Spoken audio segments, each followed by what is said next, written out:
Rouler à vélo sur une surface plane peut devenir ennuyant, surtout pour les amateurs de sensations fortes.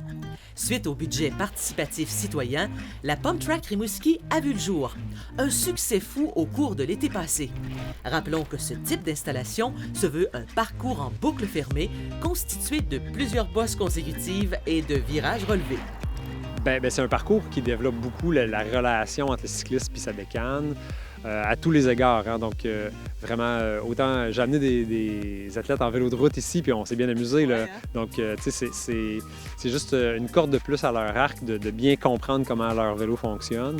Puis sinon, dans une autre dimension, pour les jeunes, ça élargit beaucoup la base de la pyramide de la performance. Là. Donc, ça permet à plus de jeunes d'essayer de faire du vélo un petit peu plus compliqué que juste rouler sur une piste cyclable. On sait qu'au Parc Beau-Séjour, il y avait un réseau de sentiers informel en termes de vélo de montagne. Et puis, au fil des discussions, des réunions, l'idée d'un vélo-parc a émergé, donc vraiment plusieurs structures, dont une pump track, dont un réseau de sentiers de vélo de montagne plus étoffé.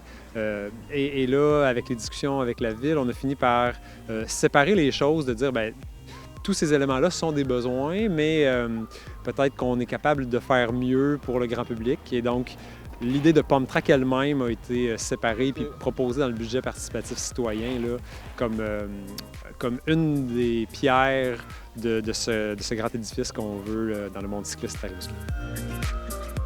Tout à l'heure, je discutais avec une mère qui était présente qui me disait qu'il y avait beaucoup de respect de la part des jeunes présents qui attendent leur tour et tout ça. Vous en avez été témoin, vous aussi? Oui, en fait, on est venu avec ma petite fille de 2 ans. Puis, bon, on s'entend que c'est pas une experte en vélo, mais les grands adolescents là, étaient très ouverts à la laisser essayer découvrir le pump track. Très respectueux aussi des jeunes qui débutent. On l'a vu aussi à plusieurs reprises durant l'été. Là, les jeunes aident, les jeunes adolescents aident les tout-petits là, à progresser dans le pump track.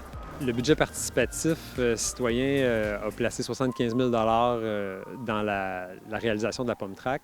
On sait par contre qu'il y a eu certains travaux préalables, puis qu'il y a eu des légers dépassements de coûts, donc on est probablement un peu au-dessus des 75 000 Ceci étant dit, c'est une structure qui est permanente, et puis voir à l'achalandage, là, je pense que ça a été très, très bien investi de la part de la Ville. Participer un peu à la vitalité de votre milieu en proposant des projets uniques que vous décidez, que vous menez à terme. Puis la Ville est là pour, en fait, oui, donner les sous, mais aussi pour vous aiguiller dans un processus, puis aussi d'ouvrir un peu l'appareil municipal, de voir comment, quand on dépose un projet, toutes les étapes qu'on doit franchir avant la réalisation.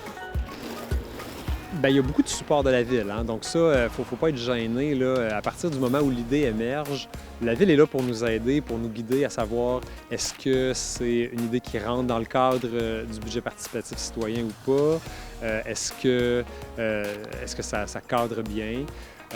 Donc, nous, on a eu une bonne démarche dans le sens où on avait déjà cette idée-là avant l'émergence des budgets participatifs citoyens. Fait que pour nous, c'est devenu un véhicule, c'est devenu un moyen de financer notre projet. Et est-ce que le président du club cycliste a essayé la Pump Track? Oui, avec au moins 2, sinon 3 vélos différents. Et puis, il en est très satisfait. Le travail a été très bien réalisé. Je dirais par contre que pour les adultes, on pourrait avoir quelque chose de plus gros pour aller chercher plus de sensations. Mais n'empêche que la base est là pour tout le monde sans problème. Vous pouvez encore voter sur le site web de la Ville de Rimouski pour vos projets préférés dans le cadre du budget participatif citoyen. Le dévoilement des projets gagnants se fera début octobre.